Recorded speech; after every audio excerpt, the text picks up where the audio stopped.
الحمد لله نحمده ونستعينه ونستغفره ونؤمن به ونتوكل عليه ونعوذ بالله من شرور أنفسنا ومن سيئات أعمالنا من يهده الله فلا مضل له ومن يضلله فلا هادي له ونشهد أن لا إله إلا الله وحده لا شريك له ونشهد أن سيدنا ونبينا ومولانا محمدا عبده ورسوله صلى الله تعالى على خير خلقه محمد وآله وأصحابه وأزواجه وذرياته وبارك وسلم. أعوذ بالله من الشيطان الرجيم. بسم الله الرحمن الرحيم. قل إن كنتم تحبون الله فاتبعوني يحببكم الله ويغفر لكم ذنوبكم والله غفور رحيم. قل أطيعوا الله والرسول فإن تولوا فإن الله لا يحب الكافرين. صدق الله العظيم. وقال النبي صلى الله عليه وسلم لا يؤمن أحدكم حتى أكون أحب إليه من والده وولده والناس أجمعين أو كما قال صلی اللہ تعالی علیہ وسلم. بزرگوں اور بھائیوں، پردہ نشین ہماری مائیں اور بہنیں، میں آپ کے لیے کوئی نیا نہیں ہوں اور کسی درجے میں آپ حضرات بھی میرے لیے نئے نہیں ہیں. الحمدللہ کئی مرتبہ میری یہاں پر حاضری ہوئی ہے. حضرت مفتی صاحب نور اللہ مرقدہ کی حیات میں بھی 2-3 مرتبہ حاضری ہوئی، ان کے بعد بھی حاضری ہوئی، بلکہ اس ملاقات کا اور اس سننے سنانے کا مضبوط اور قوی ذریعہ حضرت مفتی صاحب رحمۃ اللہ علیہ تھے. ان کے بعد حقیقت یہ ہے کہ میں جب بھی آیا ہوں ماحول سونا سونا سا محسوس ہوتا ہے.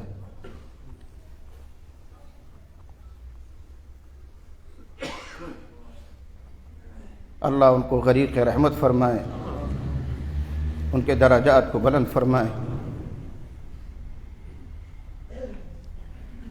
اور ہمارے اس مل بیٹھنے کو، کہنے سننے کو اللہ تعالیٰ ان کے حق میں صدقہ جاریہ بنائے. ہر مرتبہ آپ حضرات کو اتنی بڑی تعداد میں دیکھ کر بہت مسرت ہوتی ہے، خوشی ہوتی ہے، اور اندازہ یہ ہوتا ہے کہ آپ حضرات کو اللہ سے، اس کے رسول سے، قرآن سے، اللہ کے اتارے ہوئے دین سے لگاؤ اور محبت ہے. جبھی آپ حضرات کھنچے چلے آتے ہیں، اور ماشاءاللہ اتنی بڑی مسجد ہر مرتبہ مجھے بھری ہوئی ملتی ہے.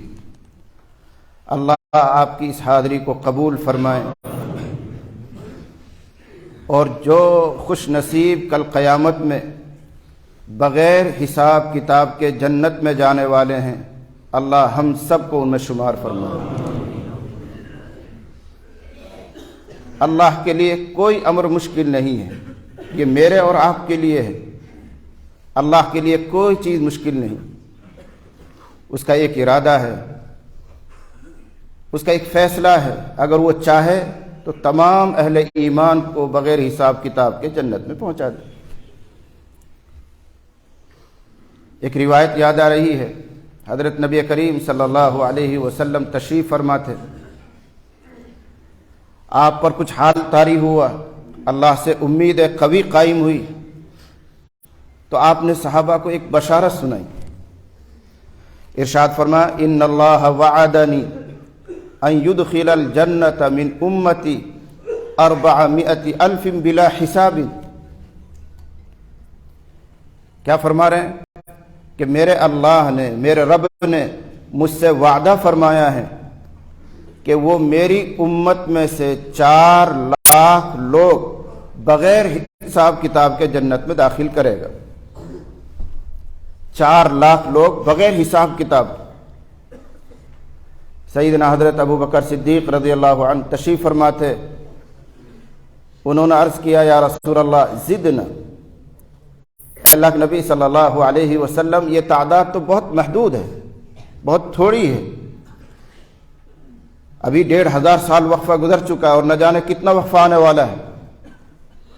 اس لمبے وقفے میں امت کی کتنی بڑی تعداد ہے، اس میں سے صرف 4 لاکھ بہت محدود ہیں. اے اللہ کے نبی آپ پر جو اللہ کی طرف سے یہ برکات اتر رہی ہیں، دعا فرما دیجئے کہ یہ اور بڑھ جائے اور اضافہ ہو جائے. زدنا یا رسول اللہ. نبی کریم صلی اللہ علیہ وسلم نے ارشاد فرمایا وَهَكَذَا. دونوں ہاتھ اس طرح ملائے، لب بنایا اور فرمایا 4 لاکھ بھی بغیر حساب کتاب کے جائیں گے اور اللہ تعالیٰ اپنے دونوں ہاتھوں سے لب بنا کر یوں جنت میں داخل کرے. یہ میرا اور آپ کا لب نہیں ہے، یہ اللہ کا لب ہے. اگر وہ چاہے گا تو ایک ہی ہاتھ میں 7 آسمان 7 زمین سمندروں کو سب کو اپنے ہاتھ میں لے سکتا ہے. مشکات میں روایت آتی ہے، ابھی یہ روایت پوری نہیں ہوئی، دوسری یاد آ رہی اس لیے سنا رہا ہوں کہ نبی علیہ الصلوۃ والسلام تشریف فرماتے. دیہاتی آیا، چونکہ دیہات کے رہنے والے لوگ بہت زیادہ آداب سے واقف نہیں ہوتے، باریکیوں سے واقف نہیں ہوتے. اس نے آ کر سلام عرض کیا اور کہنے لگا اللہ کے نبی جہدت الانفس، جانیں ہلاک ہو رہی ہیں، لوگ مر رہے ہیں، مال ضائع ہو گیا، اہل و عیال بھوکے ہیں، بارشیں نہیں ہو رہی ہیں. اے اللہ کے نبی صلی اللہ علیہ وسلم بارش کے لیے دعا فرما دیجئے، ہم آپ کو اللہ کے حضور میں سفارشی بناتے ہیں. یہاں تک کوئی حرج نہیں ہے، بالکل ٹھیک ہیں جملے. اگلا جملہ انہوں نے کہا اور اللہ کو آپ کے حضور میں سفارشی بناتے ہیں. تو حضور نے فرمایا سبحان اللہ سبحان اللہ سبحان اللہ، بار بار دہراتے رہے، یہاں تک کہ اس کے آثار صحابہ کرام کے چہروں پر بھی ظاہر ہوئے. یعنی حضور تنبیہ فرما رہے ہیں کہ تم نے یہ کیا گستاخی کی. چھوٹا بڑے کے حضور میں سفارش کرتا ہے، اللہ کسی کے محتاج تھوڑی ہیں جو میرے حضور میں آ کر اللہ سفارش کریں گے. وہ دیہاتی تھا، نا واقف تھا. تب آپ نے فرمایا اتدری ماللہ، جانتا بھی ہے اللہ کیا چیز ہے، اللہ کتنے عظیم ہیں، کتنے بڑے ہیں، جانتا بھی ہے. تب آپ نے ارشاد فرمایا کہ 7 آسمانوں کے اوپر اللہ تعالیٰ کا عرش اس طرح ہے. یہ انگلیاں ایسے پھیلائی اور ہتھیلی کو اوپر رکھی. جس طرح یہ ہتھیلی ان انگلیوں کے بیچ میں آ گیا ہے، یہ ہتھیلی چھوٹی پڑ گئی ہے، ایسے ہی 7 آسمان عرش کے نیچے چھوٹے ہیں. پھر اس عرش پر اللہ تعالیٰ ہے. یئتُ، حدیث میں لفظ آتا ہے یئتُ، وہ عرش اس عظمت کے باوجود چرچراتا ہے، آواز کرتا ہے. تو پہچانتا بھی اللہ کیا چیز ہے. تو وہ اللہ جو اتنا عظیم اور اتنا بڑا ہے، اگر وہ 2 ہاتھوں کا ایسا لب بنا کر امت محمدیہ میں سے ایک مرتبہ بھر کر ڈالے گا تو کتنی بڑی تعداد جائے گی. لیکن ابو بکر صدیق رضی اللہ عنہ پر قربان جائیے. ارحم امتی بامتی ابو بکر، میری امت پر سب سے زیادہ رحیم اور رقیق القلب اور مہربان ابو بکر صدیق ہیں. انہوں نے کہا زدنا یا رسول اللہ، اے اللہ کے نبی اور بڑھوا دیجیے، اور بڑھوا دیجیے. ایک مرتبہ اور درخواست ہو گئی. دوسری، یا اللہ کے نبی صلی اللہ علیہ وسلم اور اضافہ کرا دیجیے. آپ نے ارشاد فرمایا اللہ تعالیٰ میری امت میں سے 4 لاکھ بغیر حساب کتاب کے داخل فرمائیں گے، اور اس طرح اور اس طرح، یعنی 2 مرتبہ لب بنا کر اشارہ کیا، اور اس طرح. حضرت ابو بکر صدیق رضی اللہ عنہ نے پھر درخواست کی زدنا یا رسول اللہ. تو حضرت عمر رضی اللہ عنہ نے فرمایا دعنا یا ابا بکر، دعنا یا ابا بکر، ابو بکر بس رہنے دو، کیوں زحمت میں ڈال رہے ہیں حضور کو، کیوں بار بار کہلوا رہے ہیں، رہنے دیجیے. حضرت ابو بکر صدیق رضی اللہ عنہ نے فرمایا اگر اللہ اپنی پوری مخلوق کو جنت میں ڈال دے تو تجھے کیا تکلیف ہے؟ تجھے کیوں پیٹ میں درد ہوتا ہے؟ میں حضور سے دعا کرواؤں اللہ قبول فرمائے اور پوری کائنات کو اور پوری مخلوق کو اللہ جنت میں پہنچائے، تجھے کیا تکلیف ہے؟ تو حضرت عمر رضی اللہ عنہ نے فرمایا مجھے کوئی تکلیف نہیں ہے، لیکن اگر اللہ چاہے گا تو اپنی پوری مخلوق کو ایک مٹھی میں، ایک کف میں، ایک ہاتھ میں لے کر جنت میں پہنچا سکتا ہے۔ ایک کف ہی کافی ہے، 2 مرتبہ 3 مرتبہ اس کی بھی ضرورت نہیں ہے۔ اگر اللہ چاہے گا تو سب کو داخل کر دے گا۔ نبی کریم صلی اللہ علیہ وسلم نے مہر لگائی، صدق عمر، صدق عمر، عمر فاروق نے صحیح کہا، عمر فاروق نے سچ کہا۔ اس لیے اس پاک موقع پر، مبارک موقع پر میں اپنے لیے، آپ کے لیے، اپنی آئی ہوئی ماں اور بہنوں کے لیے دعا دیتا ہوں کہ اللہ ہم سب کو اس مجمع میں شامل فرمائے۔ یقین مانی اللہ کو اپنے بندوں سے بے حد پیار ہے، بے حد محبت ہے۔ وہ نہیں چاہتا کہ کوئی صاحب ایمان دوزخ میں جائے، انتہائی پیار فرمانے والا، بہت زیادہ مہربان۔ ابن کثیر میں حدیث کے حوالے سے ایک واقعہ لکھا ہے، حضرت نبی کریم صلی اللہ علیہ وسلم باہر تشریف لائے، کچھ صحابہ کو آپ نے دیکھا کہ ہنس رہے تھے۔ آپ نے فرمایا الا اراکم تضحکون اذکروا الجنت واذکروا النار، کیا بات ہے، بہت بے فکر ہو گئے ہو، کھلکھلا کے ہنس رہے ہو؟ جنت یاد کرو، دوزخ یاد کرو، اپنی فکر آخرت میں جس کے لیے مجلس ہے اس میں مشغول رہو، یہ کیا لا یعنی ہے، ہنس رہے ہو؟ یہ فرما کر نبی علیہ الصلوۃ والسلام آگے نکل گئے۔ صحابہ سہم گئے، نبی کا اتنا فرمانا ان کے لیے تو بہت بڑی چیز، سہم گئے، ڈر گئے، ان کے چہرے پر اداسی آئی، مایوسی چھا گئی۔ نبی علیہ الصلوۃ والسلام جہاں تشریف لے جا رہے تھے وہاں تک پہنچے بھی نہیں، چند ہی قدم آگے گئے تھے، جبرائیل آ گئے اور اللہ کا پیغام پہنچایا۔ نبی علیہ الصلوۃ والسلام واپس لوٹے وہیں سے اور انہی صحابہ کو اب بشارت سنا رہے ہیں، اور فرمایا جبرائیل آئے تھے میرے پاس اور کہہ رہے تھے کہ اللہ نے فرمایا یا محمد لم تقنط عبادی نبئ عبادی انی انا الغفور الرحیم، اے محمد آپ میرے بندوں کو کیوں مایوس فرماتے ہیں؟ آپ ان کو خبر دے دو کہ میں بہت معاف کرنے والا ہوں، بے حد مہربان ہوں۔ یہ 14ویں پارے کی آیت ہے، نبئ عبادی انی انا الغفور الرحیم۔ اللہ تعالیٰ کو اپنے مؤمن بندوں کی اتنی سی اداسی، اتنی سی مایوسی یہ بھی برداشت نہیں ہوئی۔ اللہ تعالیٰ نے فوراً بشارت کا پیغام بھیج دیا کہ ان کو مایوس نہ فرمائیے، ان کو بشارت سنا دیجیے۔ ان روایات سے، ان آثار سے آپ اندازہ لگائیں اللہ تعالیٰ کو اپنے مؤمن بندوں سے کس قدر پیار ہے، کس قدر وہ مہربان ہے، کتنا وہ معاف کرنے کے لیے تیار ہے۔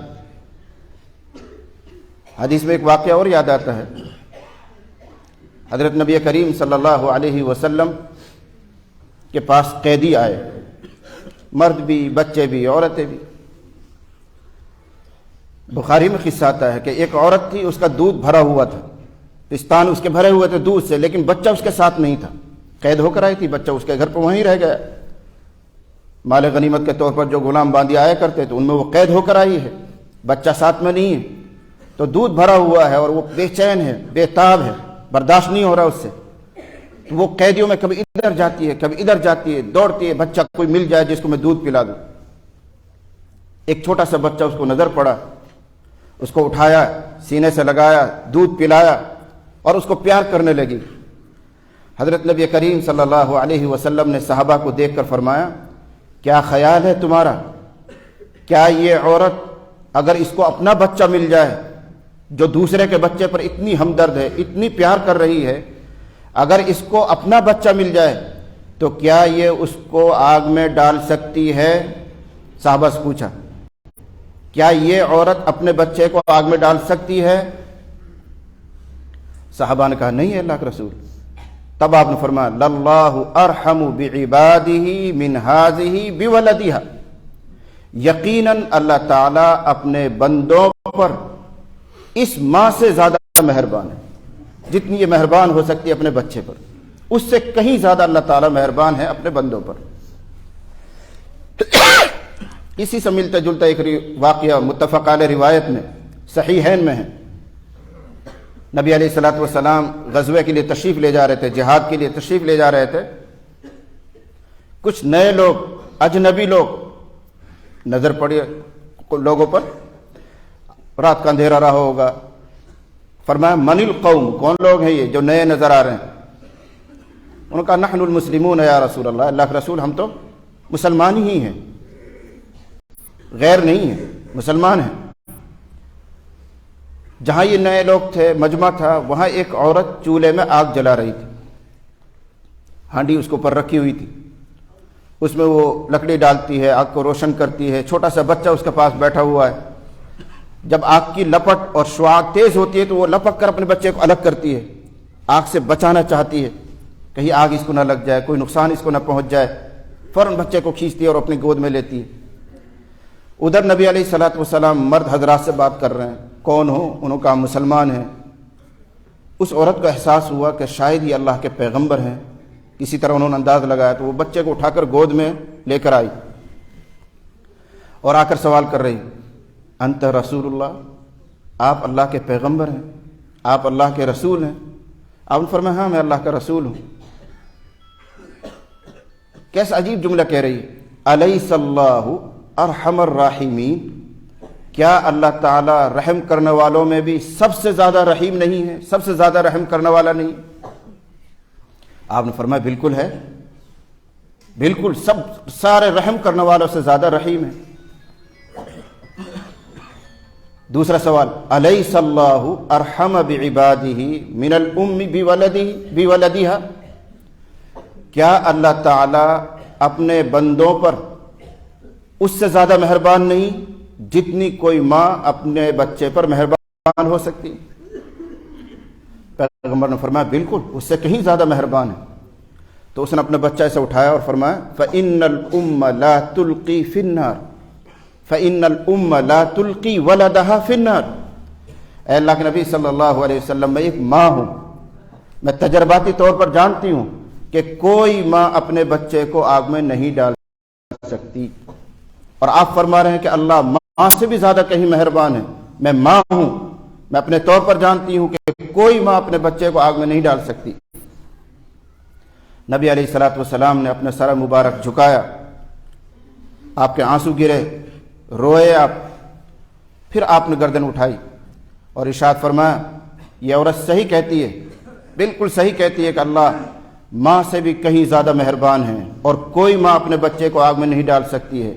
ان اللہ لا يعذب الا المارد المتمرد الذي يتمرد على الله وابى ان يقول لا اله الا اللہ۔ کیا فرمایا؟ اللہ اپنے بندوں میں سے صرف اسی شرکش کو، اسی ناہنجار کو عذاب دے گا جو اللہ کے خلاف سرکشی کرتا ہے، اللہ کے خلاف بغاوت کرتا ہے اور لا الہ الا اللہ پڑھنے سے انکار کرتا ہے۔ جو کافر ہو، جو مشرک ہو، انکار کرتا ہو، اللہ اسی کو عذاب دے۔ یہ سب واقعات احادیث میں موجود ہیں، اہل علم تشریف فرما ہیں۔ ان سب سے آپ اندازہ لگائیے کہ اللہ تعالیٰ اپنے بندوں سے کس قدر پیار فرماتا ہے۔ ایک صحابی تھے، وہ بھی چادر میں کچھ لپیٹ کر لا رہے تھے، پرندوں کے بچے تھے، چھوٹے چھوٹے چوزے تھے، افراخ حدیث میں اس کے لیے لفظ آتا ہے۔ اس نے اپنی داستان سنائی حضور کو آ کر، کہنے لگا اللہ کے نبی صلی اللہ علیہ وسلم، ایک جگہ سے میں گزر رہا تھا، ایک گھونسلہ نظر آیا، آشیانہ نظر آیا، اور ان میں بچوں کے چہکنے کی آواز آئی، تو میں نے وہ بچے پکڑ لیے اور اس کپڑے میں، اس چادر میں ان کو چھپا لیا اور میں لے کر چلا۔ اتنے میں ان بچوں کی ماں وہ آئی اور میرے سر پر منڈلانے لگی، بچوں کی خاطر، بچوں کے پیار میں وہ چھوٹا سا پرندہ منڈلا رہا ہے۔ تو میں نے بچوں کو اڑایا نہیں، بس کپڑا یوں کھول دیا اور اس کو دکھایا پرندے کو، تیرے بچے یہ ہیں۔ تو وہ ماں بھی خود ان بچوں کے پاس آ کر یہاں بیٹھ گئی، گویا اس نے اپنا آپ کو بھی قید کروانا گوارا کیا کہ مجھے بھی قید کر لو، جب میرے بچے تمہارے ساتھ ہیں تو مجھے بھی قید کر لو۔ اے اللہ کے نبی، یہ وہ سب ہیں، اس میں ماں بھی ہے، اس میں بچے بھی ہیں۔ ایسے حضور کو نکال کر دکھایا۔ تب فرمایا آپ نے، کیا تم لوگوں کو تعجب ہو رہا ہے، کیا تم لوگوں کو حیرانی ہو رہی ہے اس پرندے کے اپنے بچوں سے پیار کرنے پر کہ اس نے اپنا آپ کو بھی شکار کروایا، اپنا آپ کو بھی قیدی کروا لیا، آزاد رہنا گوارا نہیں کیا؟ کیا اس پیار سے تمہیں حیرانی ہوتی ہے؟ صحابہ نے کہا بالکل حیرانی ہو رہی ہے۔ آپ نے فرمایا یقین مانو کہ اللہ تعالیٰ اس سے بھی کہیں زیادہ اپنے بندوں سے پیار کرتا ہے جتنا یہ پرندہ اپنے بچوں سے کرتا ہے۔ جب اللہ ہم سے اتنا پیار کر رہا ہے تو اب اس کا مطالبہ یہ ہے کہ اے میرے بندو، تم بھی مجھ سے پیار کرو، تم بھی مجھ سے محبت کرو۔ ابھی حضرت فرما رہے تھے کہ اللہ سے، رسول سے پیار کرو، محبت کرو۔ مہربانی ہے ان کی کہ انہوں نے یہ جملے کہہ کر مجھے ایک موضوع دیا، ایک عنوان دیا۔ میں سوچ رہا تھا کہ کیا بات کروں، کیا کہوں۔ اللہ ان کو جزائے خیر دے، ان کے جملوں نے مجھے راہ پکڑوا دی، ایک راستہ دے دیا۔ اللہ بھی ہم سے مطالبہ کرتا ہے کہ میرے بندو پیار کرو، محبت کرو۔ ہر انسان کسی بھی مذہب کا ماننے والا ہو، وہ اللہ سے محبت کا داعی ہے، دعوے دار ہے، دعویٰ کرتا ہے کہ میں اللہ سے محبت کرتا ہوں، لیکن ہر محبت قابل قبول نہیں۔ اس آیت کریمہ میں جو میں نے خطبے میں پڑھی ہے وہی بات بیان کی گئی۔ قل ان کنتم تحبون اللہ فاتبعونی یحببکم اللہ، اور اگلی آیت مارا قل اطیعوا اللہ والرسول۔ دونوں آیتوں کو ملائیں گے تو خلاصہ یہ نکلتا ہے کہ اگر تم لوگ اللہ سے محبت کرنے کا دعویٰ کرتے ہو تو دو باتیں پیدا کرو۔ نمبر ایک، اتباع رسول، اتباع نبی کے پیچھے چلنا۔ اتباع کا معنی آتا ہے نقل کرنا، افعال اور اقوال کی نقل کرنا، جیسا ہمارا محبوب کرتا ہے ویسے کرنے کی کوشش کرنا، اس کو اتباع کہتے ہیں۔ نقل، جن کو محبت ہوتی ہے کھلاڑیوں سے، وہ کھلاڑیوں جیسے لباس پہنتے ہیں۔ جن کے فلم ایکٹروں سے محبت ہے وہ ان کی طرح بال رکھیں گے، لباس پہنیں گے۔ یہی وہ نقل، یہی وہ اتباع ہے۔ اے لوگو، اگر تم اللہ سے محبت کرنا چاہتے ہو یا محبت کا دعویٰ کرتے ہو تو پہلی چیز یہ پیدا کرو کہ اپنے اندر اتباع لاؤ، نبی کی نقل۔ وہ کس طرح بال رکھتے تھے، نبی کا لباس کیسا ہوتا تھا، نبی کی چال کیسی ہوتی تھی، نبی کے اخلاق کیسے تھے، وہ چیز کی نقل کرو، یہ اتباع ہے۔ اور دوسری چیز لازم ہے اطاعت، اطیع اللہ والرسول، اطاعت۔ اور اطاعت کے معنی آتے ہیں تعمیل حکم، نبی علیہ الصلاۃ والسلام کی طرف سے جو حکم تمہیں ملے اس کو کر گزرو، تعمیل حکم اطاعت، اور نقل افعال کا نام اتباع۔ تو جو بھی بندہ اللہ سے محبت کرتا ہے یا کرنے کا دعویٰ رکھتا ہے اس میں یہ دو باتیں ہونی چاہیے کہ نبی کی اتباع اور اطاعت۔ اس کے بغیر چارہ نہیں، اس کے بغیر گزارا نہیں۔ محمد صلی اللہ علیہ وسلم کامیاب اور ناکام لوگوں کے درمیان خط امتیاز ہے، فرق ہے۔ محمد فرق بین الناس، محمد صلی اللہ علیہ وسلم یہ خط کھینچ دیں گے، تقسیم کر دیں گے کون کامیاب ہے کون ناکام ہے۔ یعنی جو نبی کی اتباع کرے گا، نبی کی اطاعت کرے گا، وہ کامیاب لوگوں میں ہے۔ جو نبی صلی اللہ علیہ وسلم کی اتباع نہیں کر رہا ہے، آپ کی اطاعت نہیں کرتا ہے، وہ ناکام میں۔ اس طرح آپ فرق کریں گے۔ یہ بخاری کا الفاظ ہے، محمد فرق بین الناس۔ ایک موقع پر آپ نے ارشاد فرمایا کل امتی یدخلون الجنت الا من ابا، میری پوری امت جنت میں جائے گی۔ اتنا سن کر تو خوشی ہو جاتی ہے سب، میری پوری امت جنت میں جائے گی، الا من ابا، مگر وہ جو جانے سے انکار کرے۔ جو خود ہی جانے سے انکار کرے گا اللہ پاک زبردستی اس کو جنت میں دھکا نہیں دے گا، جو خود ہی جانے سے انکار کرے۔ اب سوال یہ ہے کہ ایسا انکار کرنے والا تو کوئی نہیں، کسی بھی شرابی سے پوچھو، کبابی سے پوچھو، زانی سے پوچھو، بے عمل سے پوچھو، کوئی نہیں کہتا کہ مجھے جنت نہیں چاہیے، سب کہتے ہیں مجھے جنت چاہیے۔ تو پھر انکار کرنے والا کہاں ہے؟ اور آپ فرما رہے ہیں کہ ہر انسان میری امت کا جنت میں جائے گا، بس وہ نہیں جائے گا جو انکار کرے، اور انکار کرنے والا کوئی نہیں۔ صحابہ نے پوچھا اے اللہ کے نبی صلی اللہ علیہ وسلم من ابا، کس کو مانے انکار کرنے والا؟ زبان سے کوئی انکار نہیں کرتا، تو ہم کیسے سمجھیں کہ فلاں آدمی انکار کرتا ہے اور فلاں نہیں کرتا؟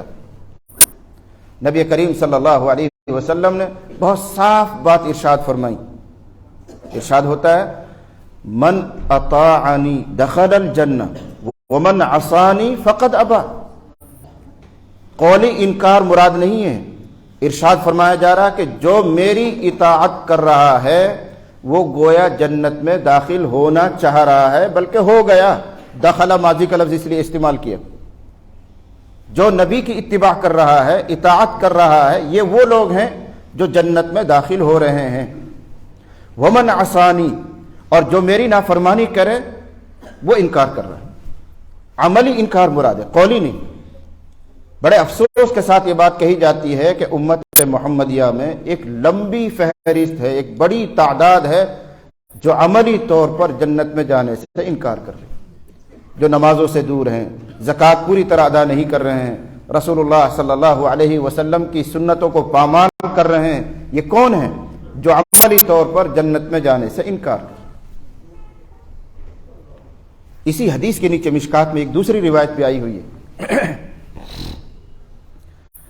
آپ صلی اللہ علیہ وسلم نے ارشاد فرمایا کہ ایک دن ایسا ہوا کہ میں غنودگی میں ہوں، یعنی آنکھیں بند ہیں، نیند کا سا حال ہے، لیکن دل میرا بیدار تھا، اس کو غنودگی کہتے ہیں۔ تو نبی علیہ الصلوۃ والسلام آرام فرما رہے ہیں، آنکھیں آپ کی بند تھی، دل بیدار تھا،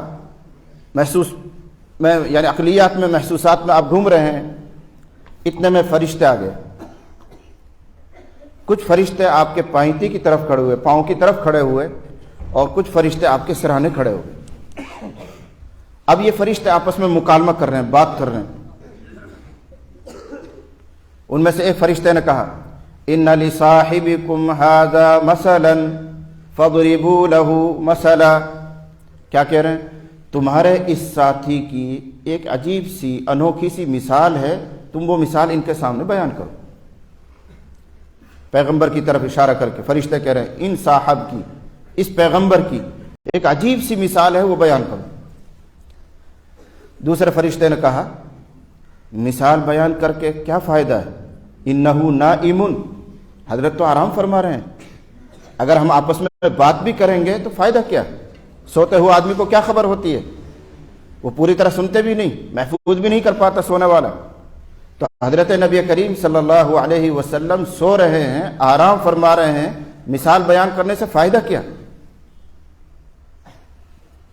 سرانے کی طرف جو فرشتہ تھا اس نے جواب دیا ان العین نائمۃ والقلب یقظان۔ صرف آنکھیں سو رہی ہیں، حضرت محمد صلی اللہ علیہ وسلم کا دل بیدار ہے، تم مثال بیان کرو، وہ سمجھیں گے۔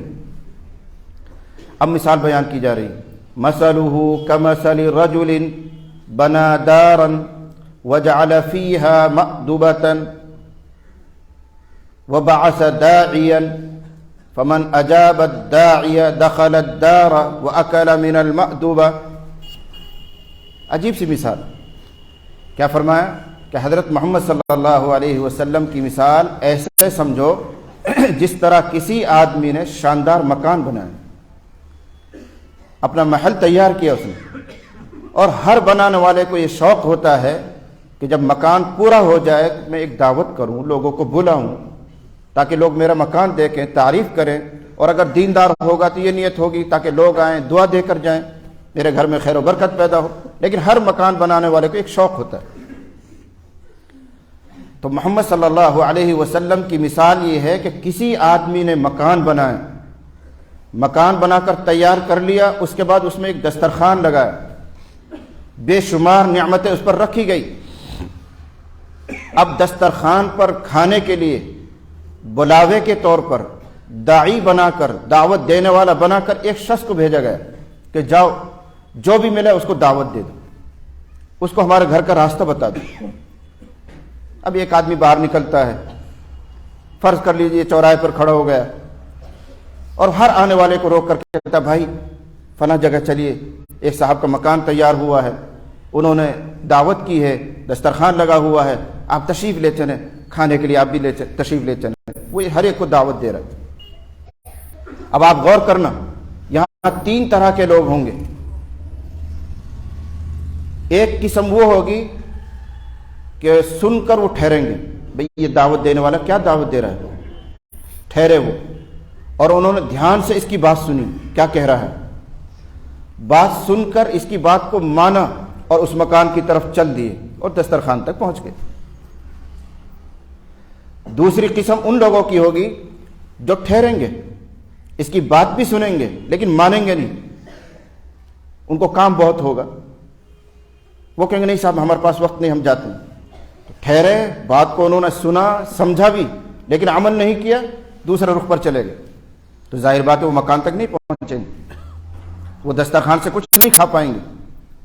اور تیسری قسم انسانوں کی وہ ہوگی جو اس کا ہاتھ دینے کے باوجود، شور مچانے کے باوجود، اشارہ کر رہا ہے، کوئی نہیں ٹھہرے گا، اپنی گاڑی لے کے نکلتے ہی رہیں گے، ٹائم ہی نہیں۔ ظاہر بات ہے ان کو کان میں بھی کوئی نیکی کی بات، کوئی دعوت کی بات نہیں پڑی، انہوں نے مکان کو بھی نہیں دیکھا ہوگا، دسترخوان پہ بھی نہیں پہنچیں گے، یہ بالکل ہی محروم رہ گئے۔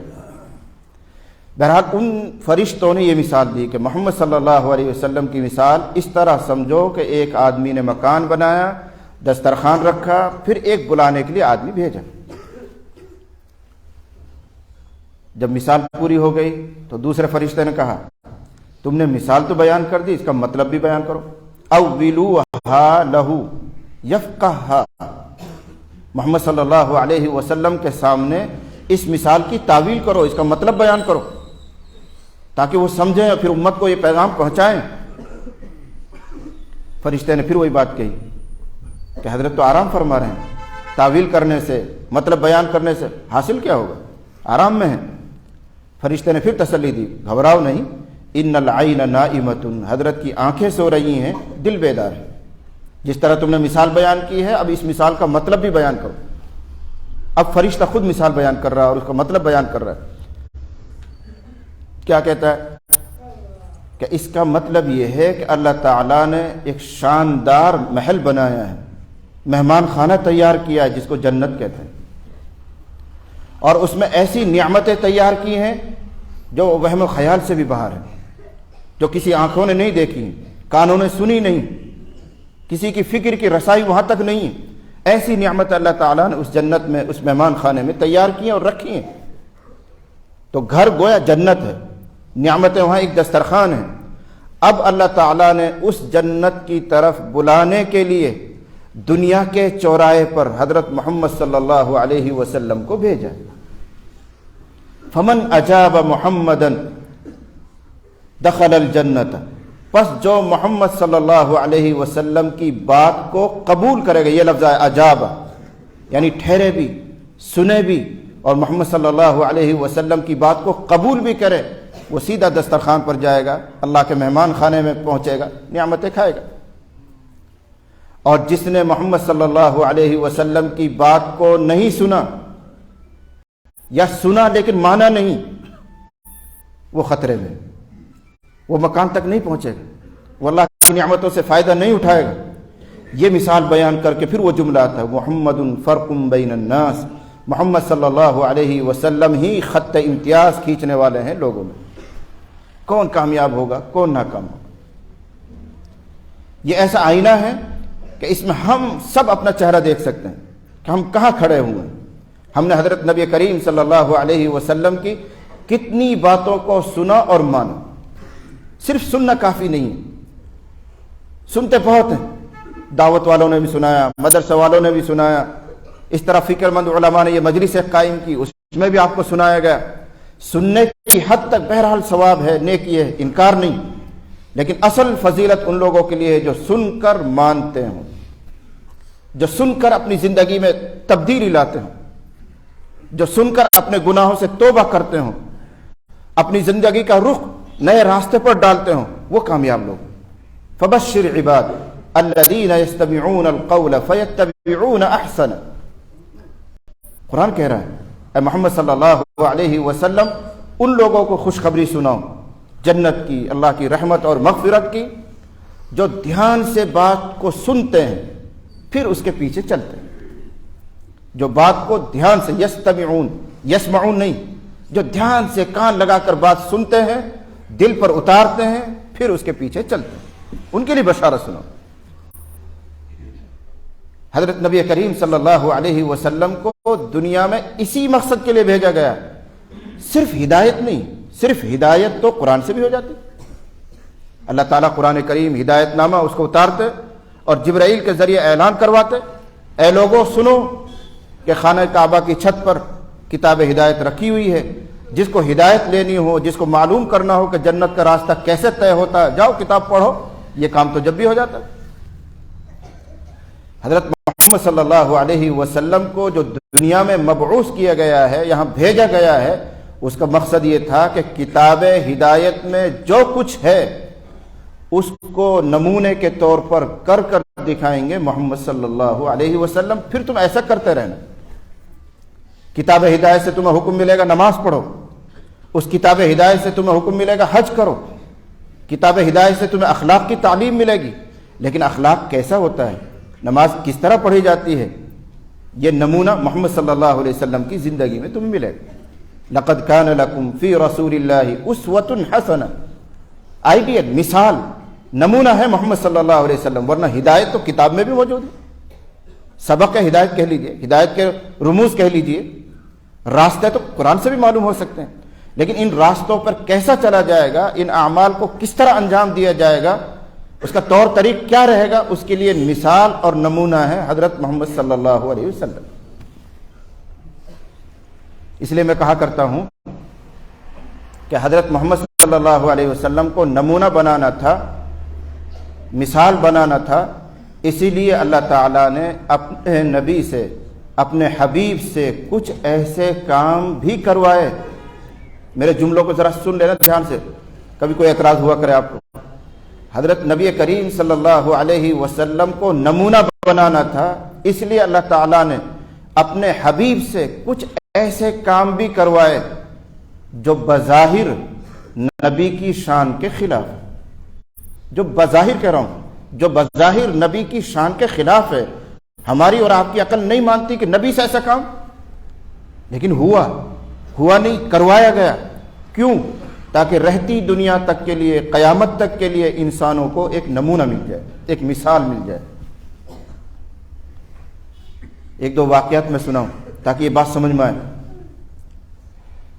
احادیث کے ذخیرے میں یہ واقعہ آپ کو ملے گا اور صحیح روایات میں ملے گا کہ حضرت نبی کریم صلی اللہ علیہ وسلم نے 4 رکعت والی نماز پڑھائی۔ حضرت ابو ہریرہ رضی اللہ عنہ سے روایت لے رہے ہیں ابن سیرین کہتے ہیں کہ میرے استاد نے تو نماز کو متعین فرمایا تھا کہ ظہر کی نماز تھی یا عصر کی نماز تھی، میں بھول گیا، ولکن نسیت، میں بھول گیا۔ اب چاہے ظہر ہو یا عصر ہو، بہرحال 4 رکعت والی نماز کا واقعہ ہے کہ نبی کریم صلی اللہ علیہ وسلم نے 4 رکعت والی نماز پڑھائی اور بھول کر 2 پر آپ نے سلام پھیرا۔ آپ سمجھ رہے ہیں کہ میں نے 4 پوری پڑھائی اور غلطی سے، بھول سے آپ نے 2 پر سلام پھیر دیا، اور نماز پوری فرما کر اپنے حجرے میں تشریف لے گئے۔ مسجد سے لگے ہوئے حجرے تھے، اس میں آپ تشریف لے گئے۔ آپ کے چہرے سے کچھ ایسا لگ رہا تھا کہ آپ فکر مند ہیں، آپ کے چہرے پر غصے کے آثار تھے۔ خاموشی سے حجرے میں چلے گئے، کسی کو ہمت نہیں ہوئی کہ جلدی سے بات کر لیں کہ کیا ہوا، 2 ہی رکعت کیوں پڑھائی گئی ہیں؟ کیا اللہ تعالیٰ کی طرف سے 4 کے بجائے 2 کا حکم ہو گیا ہے؟ یہ غلطی ہو رہی ہے۔ فہاب الناس، حدیث کا لفظ فہاب الناس، لوگوں کو ہیبت ہوئی، ڈر لگا کہ پیغمبر سے کس طرح بات کریں۔ پیچھے جو بیٹھنے والے، جو تاخیر سے آتے تھے، وہ تو نکل کے بھی چلے گئے، عجال الناس، اور خوشی مناتے ہوئے جا رہے ہیں کہ اچھا ہوا، آج سے تو 2 ہی پڑھنی پڑیں گی، اب ظہر کی اور 4 کی جو بھی نماز رہی ہوگی، 4 کے بجائے 2 رکعت پڑھنی پڑا کریں گی۔ پیغمبر نے 2 پڑھی ہیں جلدی جلدی نکل کے بھی چلے گئے خوشی میں. لیکن جو اکابر صحابہ تھے، بڑے لوگ تھے، وہ بیٹھے ہی رہے اور ایک دوسرے کی طرف اشارہ کر رہے ہیں. کیا ہوا؟ کیا نبی نے کوئی ایسی خبر دی تھی کہ کل سے ظہر یا عصر دو پڑھی جائیں گی؟ تو سب نے اشاروں کا، کوئی ایسی خبر نہیں دی. کیا اللہ کی طرف سے کمی کر دی گئی؟ لا علمی ظاہر کر رہے ہیں، پتہ نہیں. جب آپس میں یہ چیمے گوئیاں کر چکے ہیں، پریشانی کا حل نہیں ملا، تو ایک صحابی نے ہمت کی، جن کو ذوالیدین کہا جاتا ہے، خرباق ان کا نام بیان کیا گیا. وہ کھڑے ہوئے اور ہمت کر کے حضرت نبی کریم صلی اللہ علیہ وسلم کے حجرے میں تشریف لے گئے اور جا کر عرض کرنے لگے، اقصرت الصلاۃ ام نسیت یا رسول اللہ. اے اللہ کے نبی صلی اللہ علیہ وسلم، اللہ کی طرف سے نماز کم کر دی گئی ہے یا آپ بھول گئے ہیں؟ اللہ کی طرف سے کم کر دی گئی ہے، 4 کے بجائے 2 کا حکم آیا ہے، یا آپ بھول رہے ہیں؟ آپ نے فرمایا کل ذالک لم یکن، کچھ بھی نہیں ہوا، 4 کا 4 ہی حکم ہے اور میں پوری پڑھا کر آیا ہوں. آپ اپنی یادداشت کے مطابق فرما رہے ہیں کہ اللہ کی طرف سے 4 کا ہی حکم ہے اور میں بھی 4 پڑھا کر آیا ہوں. انہوں نے تھوڑا حوصلہ بلند کیا اور کہنے لگا بعد ذالک قد کان، کچھ تو گڑبڑ ہے. بعد ذالک قد کان، کچھ تو ہوا ہے اللہ کے نبی. یا تو اللہ کی طرف سے حکم ایسا آ گیا ہے کہ 4 کے بجائے 2 پڑھانی ہے آپ کو، یا پھر آپ بھول رہے ہیں. اب آپ نے زیادہ حجت نہیں فرمائی، آپ حجرے سے نکلے اور اکابر صحابہ کی طرف دیکھ کر ارشاد فرمایا، اصدق ذوالیدین، اصدق ذوالیدین، کیا یہ ذوالیدین صحیح کہہ رہا ہے، کچھ ہوا ہے؟ تو صحابہ نے کہا جی کچھ تو صحیح کہہ رہا ہے، صحیح ہوا، کچھ نہ کچھ ہوا ہے. تو آپ خاموشی سے مصلی کی طرف بڑھے، مزید 2 رکعت آپ نے بڑھائی اور اخیر میں آپ نے سجدہ سہو کر کے نماز پوری کی. اب 2 باتیں آپ کو سمجھنی. پہلا سوال تو آپ کے دماغ میں یہ آئے گا، یہ کیسا سجدہ سہو ہے کہ نبی اپنے حجرے میں بھی تشریف لے گئے، واپس بھی آئے، یہ چلت پھرت ہوئی ہے. پھر نبی علیہ الصلوۃ والسلام ان موجود لوگوں سے بات بھی کر رہے ہیں، ذوالیدین سے بھی بات کی ہے، بات کرنے سے بھی نماز ٹوٹ جاتی ہے، چلت پھرت سے بھی نماز ٹوٹ جاتی ہے، قبلے سے سینہ پھر جائے تو نماز ٹوٹ جاتی ہے، اور اس کے بعد آپ نے 2 ہی پڑھائی اور سجدہ سہو کر کے نماز کو پورا کر دیا. یہ کیسا سجدہ سہو؟ تو آسان سا جواب یہ ہے کہ نماز میں یہ جو موجودہ ترتیب ہے یہ بعد کی ہے. شروع میں نماز میں چلنا، بات کرنا، اشارہ کرنا، سلام کرنا، سلام کا جواب دینا سب جائز تھا. یہ آہستہ آہستہ پابندیاں آئی ہیں، آہستہ آہستہ مرتب ہوئی ہے. تو یہ اسی دور کا قصہ ہے کہ نبی نے بات بھی فرما لی اور 2 رکعت پڑھا کر سجدہ سہو کر دی. اب وہ بات سمجھنی جو میں آپ کو سمجھانے کی کوشش کرتا ہوں کہ بعض مرتبہ نبی علیہ الصلوۃ والسلام سے ایسے کام کروائے گئے جو بظاہر آپ کی شان کے خلاف ہے، نہیں ہونا چاہیے، لیکن کروائے گئے تاکہ نمونہ بنے، آئیڈیل بنے، مثال بنے. یہ بھی انہی میں سے ایک واقعہ ہے. ورنہ ہمارا اور آپ کا دماغ کیا کہے گا؟ اللہ کے نبی، تمام پیغمبروں کے سردار، وہ نماز میں کھڑے ہوں اور اس طرح کی بھول، آدھی نماز پڑھا کر یوں سمجھے کہ پوری پڑھا دی، نہیں ہونا چاہیے. لیکن وہی جواب ہے کہ یہ بھول ہوئی نہیں ہے، بھول کروائی گئی ہے تاکہ قیامت تک کے مسلمانوں کے لیے ایک راستہ نکل آئے.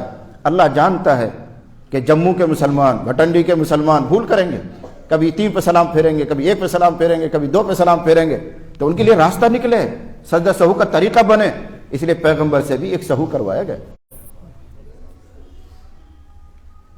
نمونہ بنانا تھا، اس کی نقل امت سے کروانی کہ جو جو پیغمبر کریں وہ کرتے رہو، جس طرح کریں ویسے کرتے رہو. اس سے بھی عجیب قصہ روایت میں آتا ہے. ایک غزوے سے آپ لوٹ رہے ہیں، غالباً غزوہ خیبر سے آپ لوٹ رہے ہیں سن 7 ہجری میں.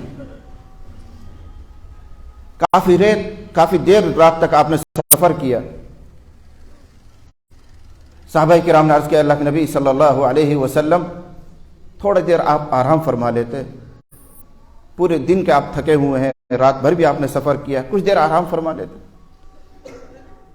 تو حضرت نبی کریم صلی اللہ علیہ وسلم نے غالباً اپنے لیے نہیں صحابہ کی خاطر کہ یہ شاید تھک گئے ہوں گے، یہ ہار گئے ہوں گے، درخواست کو منظور فرما لی اور فرمایا ٹھیک.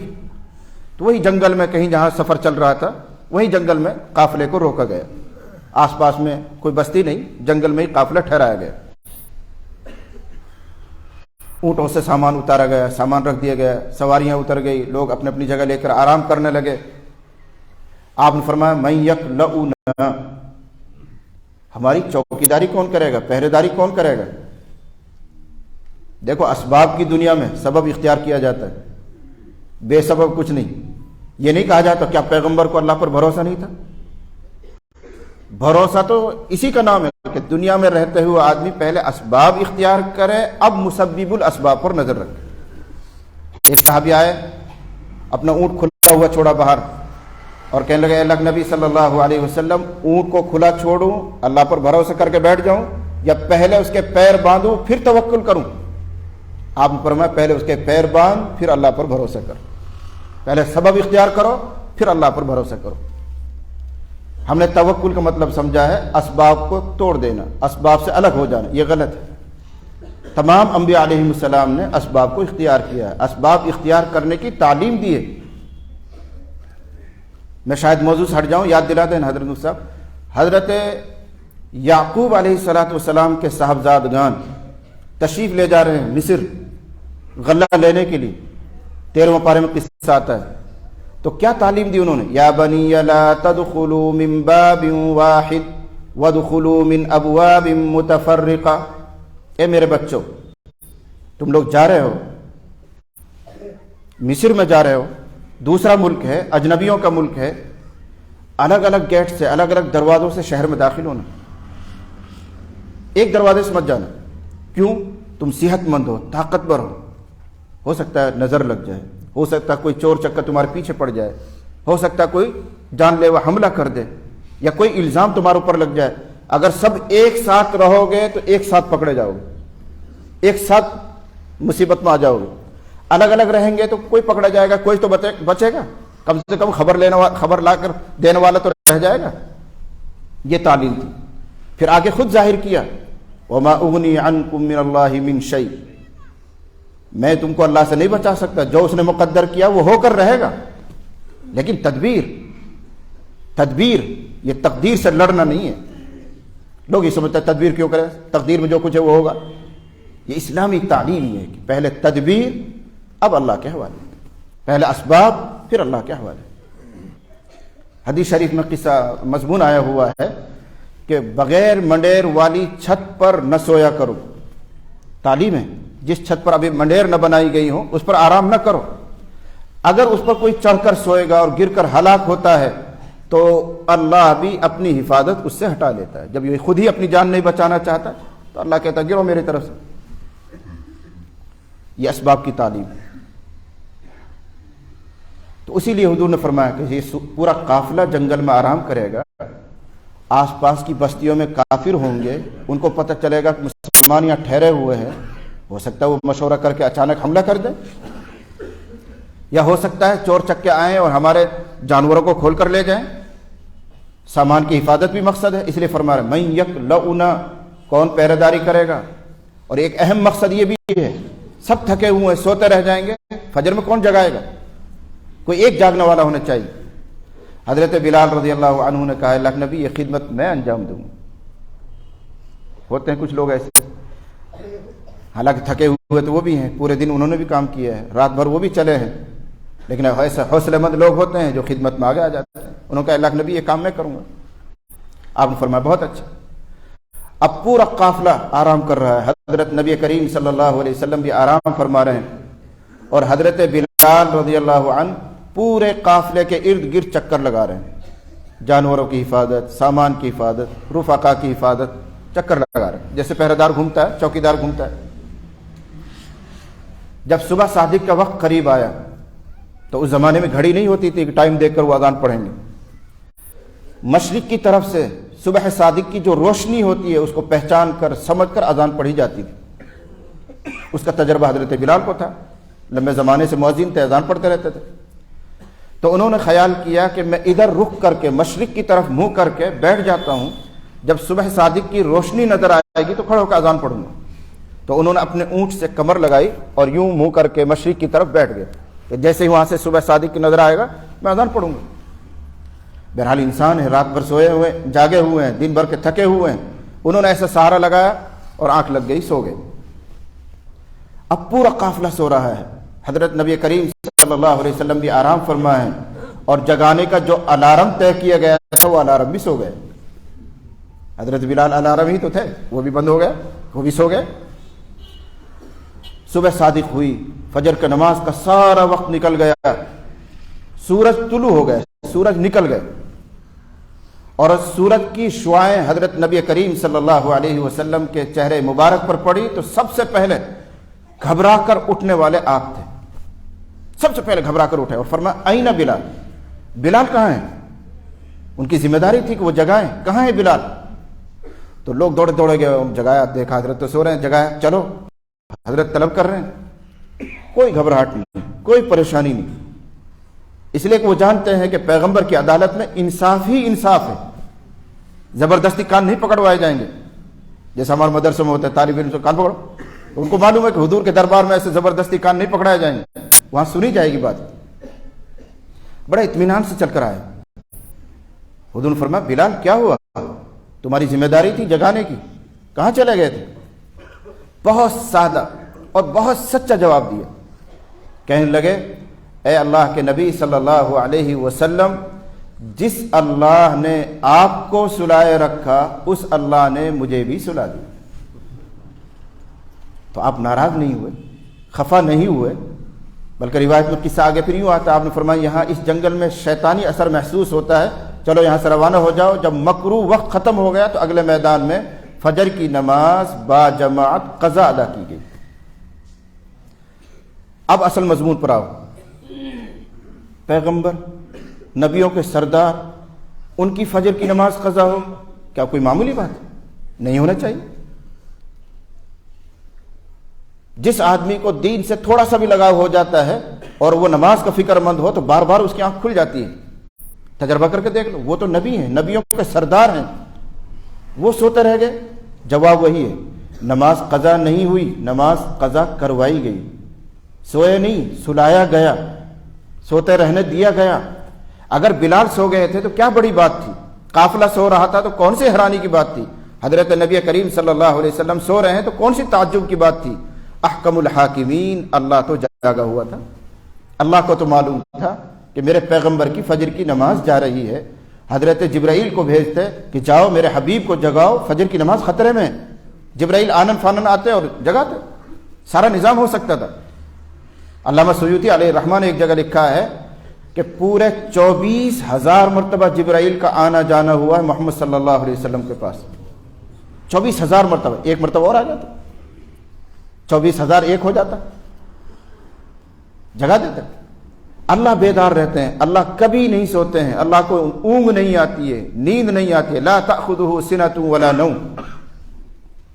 ابن کثیر علیہ الرحمہ نے لکھا ہے حضرت موسیٰ علیہ السلام اللہ سے بات کرنے کے لیے طور پہ جاتے تھے، آپ جانتے ہیں، تو ایک مرتبہ وہ کہنے لگے اللہ آپ سوتے تو ہوں گے، کب سوتے ہیں، آپ کا آرام کا ٹائم کیا ہے؟ یہ لاڈلے پیغمبروں کی بات ہے، ہمارے لیے تو نقل کرنا بھی گستاخی ہے، روایت میں آیا ہوا ہے۔ تو موسیٰ علیہ السلام نے عرض کیا الہ العالمین آپ کب آرام فرماتے ہیں، آپ کے سونے کا وقت کب ہے؟ اللہ نے فرمایا میں سوتا نہیں، میں آرام نہیں کرتا۔ ایسا کیسے ہو جائے گا، ہم اگر 24 گھنٹہ نہ سوئیں تو ہماری حالت تو خراب ہو جاتی۔ اللہ تعالیٰ نے فرمایا جب آئندہ آؤ گے ملاقات کے لیے بات کرنے اس وقت جواب دیں گے، لیکن اس وقت جب آؤ تو اپنے ساتھ 2 آئینے لے کر آنا، 2 شیشے لے کر آنا جس میں چہرہ دیکھتے ہیں، وہ لے کر آنا۔ حضرت موسیٰ علیہ السلام وقت موعود پر جو وقت تھا اس پر پہنچے، اور اس مرتبہ جب گئے ہیں تو 2 آئینے ساتھ میں لے کر گئے۔ اللہ سے ہم کلامی ہوئی، بات چیت ہوئی، موسیٰ علیہ السلام نے یاد دلا دیا اللہ میرا وہ سوال کا جواب رہ رہا ہے۔ اللہ نے فرمایا شیشے لے کر آئے ہو؟ جی لے کر آئے۔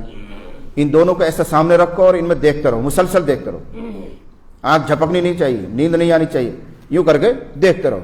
اب حضرت موسیٰ علیہ السلام ان میں مسلسل دیکھ رہے ہیں۔ 2 شیشے میں کب تک دیکھے گا انسان، انسان ہوتا ہے چاہے وہ پیغمبر ہوں، بشری تقاضے ان کو بھی ہوتے ہیں، تو گھنٹہ 2 گھنٹہ انہوں نے مسلسل اس میں دیکھا ہوگا۔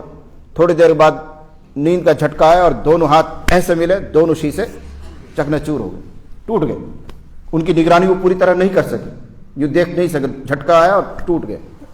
اللہ نے فرمایا اے موسیٰ اگر میں سو جاؤں تو آسمان اور زمین بھی اسی طرح ٹکرا کر چور ہو جائیں۔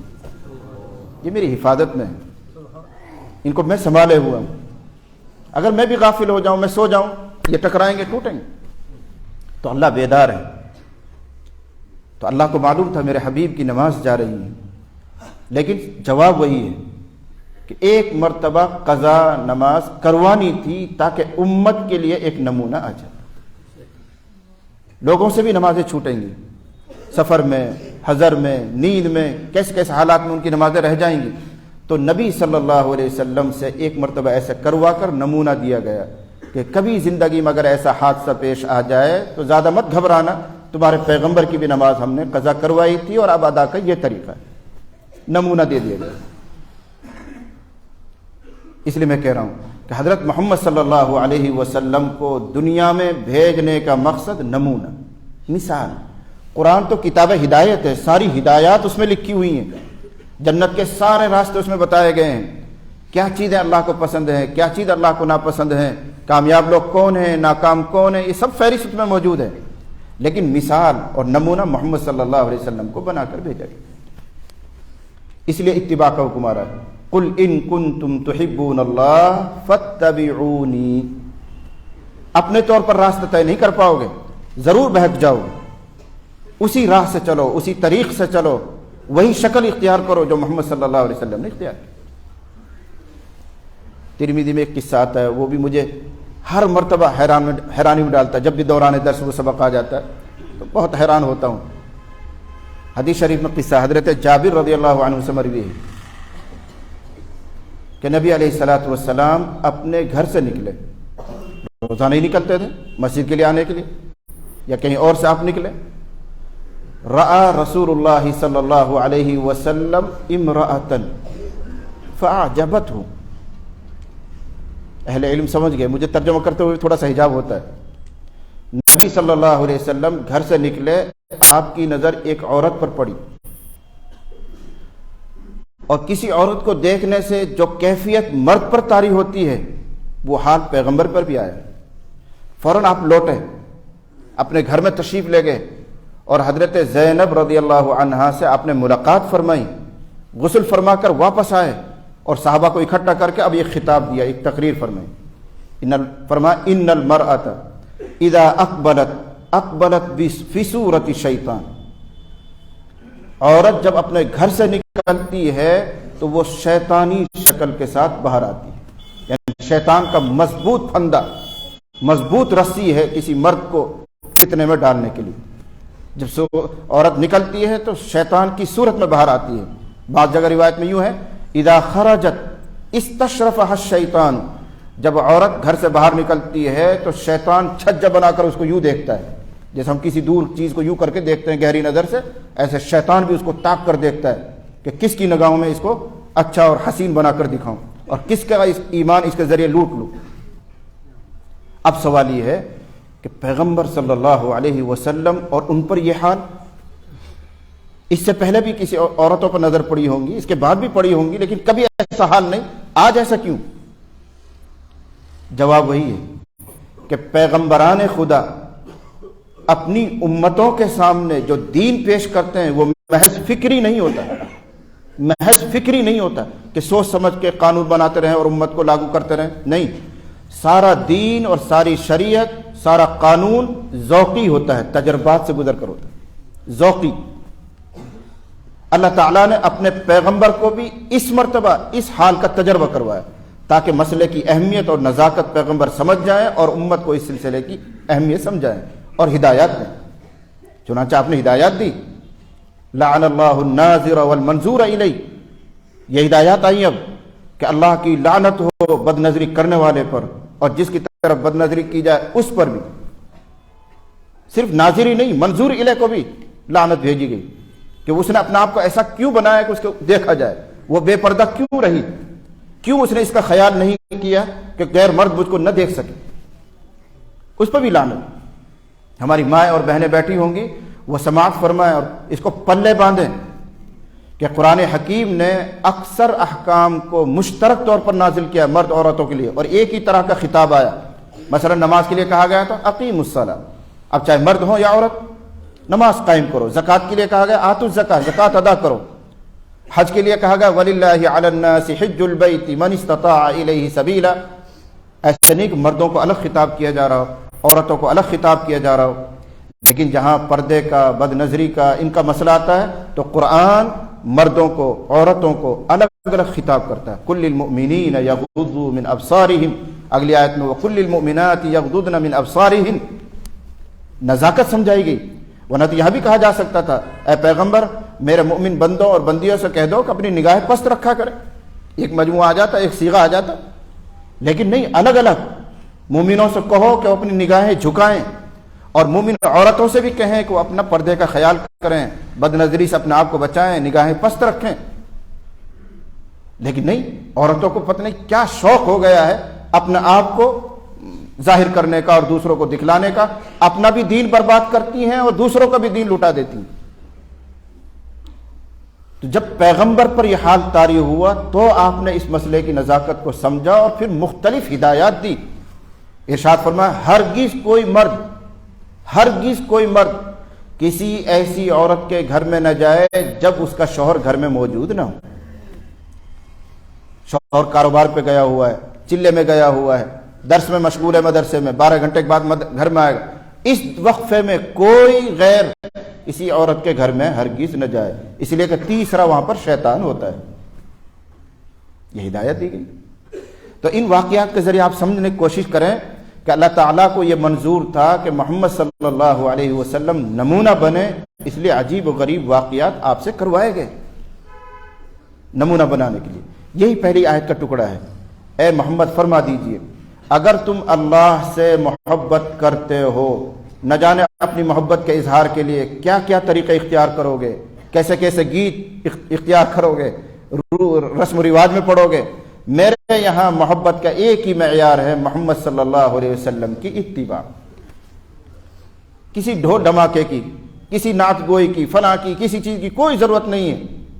کرو، شوق ہے پورا کرو، لیکن اصل معیار ہے محمد صلی اللہ علیہ وسلم کی اتباع.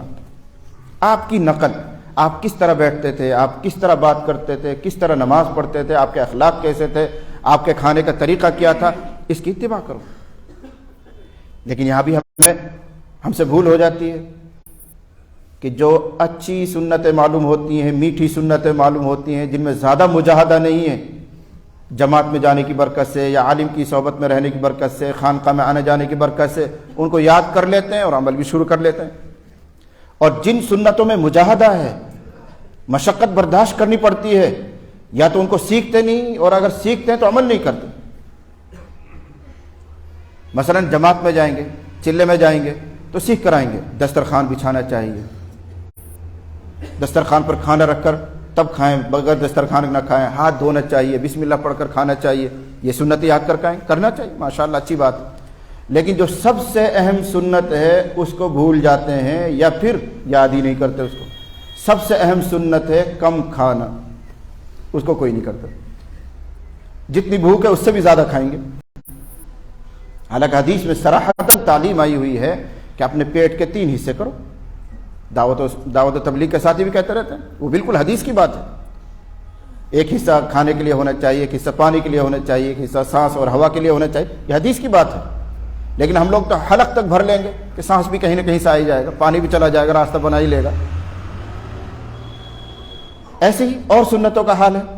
یاد رکھنا اچھی طرح، کھانے کی سنت، پینے کی سنت، بیٹھنے کی سنت، سونے کی سنت میں منع نہیں کر رہا ہوں، اہتمام کیجیے اور کرنا چاہیے. لیکن نبی صلی اللہ علیہ وسلم کی اہم سنتیں ہیں غریبوں کے کام آنا، کسی بے سہارا کے لیے سہارا بننا، کسی کی تکلیف کو دیکھ کر بے چین ہو جانا. یہ نبی صلی اللہ علیہ وسلم کی سنت ہے. صلہ رحمی کرنا، ایک طرف اخلاق سے پیش آنا، یہ سنتیں ہیں. اصل تو ان کا میں انکار نہیں کرتا، ان کا بھی اہتمام کیجیے، لیکن بڑی سنتیں ہیں. درگزر کرو، صلہ رحمی کے ساتھ اخلاق، یعنی اپنے رشتہ داروں کو جوڑے رکھو. اور صلہ رحمی کا مطلب کیا ہوتا ہے کہ سامنے والا، دوسرا والا جو رشتہ دار ہے، فریق ہے، وہ بالکل بے اصولیاں کرتا جا رہا ہے، رشتہ توڑنے پر آیا ہوا ہے، لیکن آپ پھر بھی نبھاتے ہیں، پھر بھی جوڑے رکھتے ہیں. یک طرفہ معاملہ.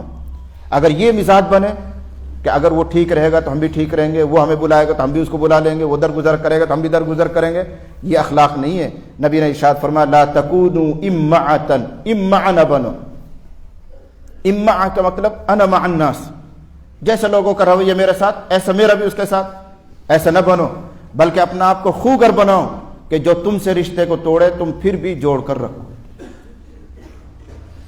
جو تم کو نہ کھلائے تم پھر بھی اس کو کھلاؤ، جو تمہارے اوپر ظلم کرے تم اس کو پھر بھی درگزر کر دو. یہ نبی کے اخلاق، ان کو بھول جاتے ہیں. یہ اہم سنت ہے. تو بہرحال پہلی چیز ہے نبی صلی اللہ علیہ وسلم کی اتباع. اور دوسری آیت میں پہلا ٹکڑا ہے وَأَطِيعُوا اللَّهَ وَأَطِيعُوا الرَّسُولَ، اطیعوا اللہ والرسول اطاعت.